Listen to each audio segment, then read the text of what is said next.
wabarakatuh.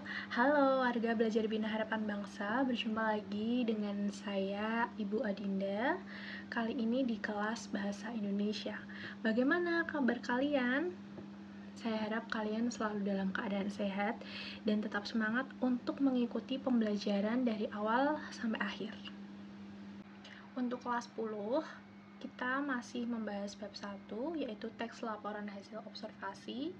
Dan materi yang akan kita bahas pada pertemuan kali ini yaitu tentang struktur teks laporan hasil observasi. Nah, sebelum kita membahas tentang struktur, Bu Dinda ingin mengingatkan kembali bahwa teks laporan hasil observasi itu merupakan teks yang berisi tentang pengamatan berdasarkan fakta atau objek secara nyata.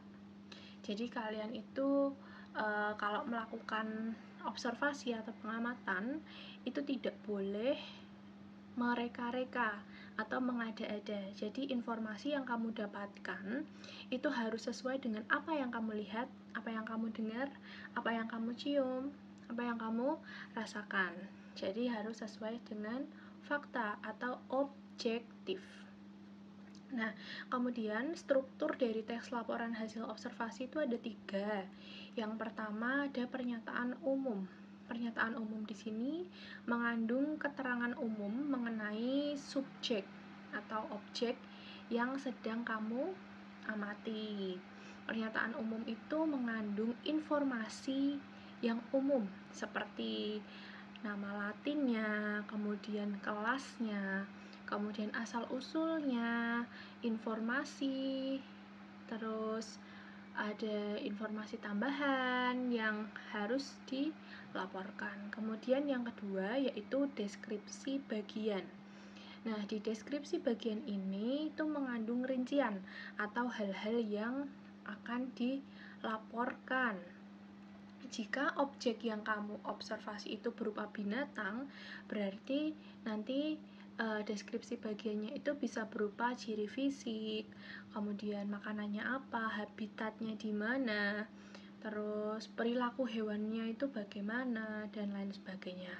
Jika tumbuhan, berarti yang kamu amati bisa berupa ciri fisik, akar, terus bunganya, daunnya itu bagaimana, terus dia menghasilkan buah apa, atau perincian semacam itu. Kemudian simpulan ini biasanya mengandung manfaat kebermanfaatan objek yang sedang kamu amati. Misalnya kamu sedang mengamati kecambah. Nah, kecambah itu manfaatnya bagi manusia apa, manfaat bagi ekosistem apa, dan lain sebagainya. Itu bisa kamu jelaskan. Nah, itu tadi 3 struktur dari teks laporan hasil observasi.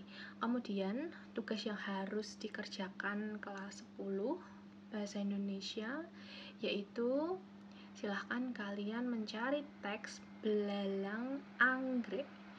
Ya, teks belalang anggrek. Kemudian, silahkan kalian deskripsikan mana yang merupakan pernyataan umum, itu terdapat di paragraf berapa, kemudian deskripsi bagian itu paragraf berapa, dan simpulannya atau kebermanfaatannya itu paragraf berapa. Jangan hanya ditulis pernyataan umum paragraf 1, tetapi juga diberi keterangan pernyataan umum itu paragraf 1 karena. Nah, jadi diberi alasan. Ditulis yang rapi, jangan disingkat-singkat dalam bahasa Indonesia.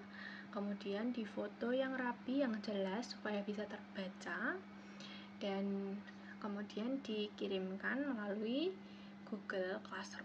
Terima kasih karena sudah mendengarkan penjelasan dari saya. Saya akhiri. Wassalamualaikum warahmatullahi wabarakatuh.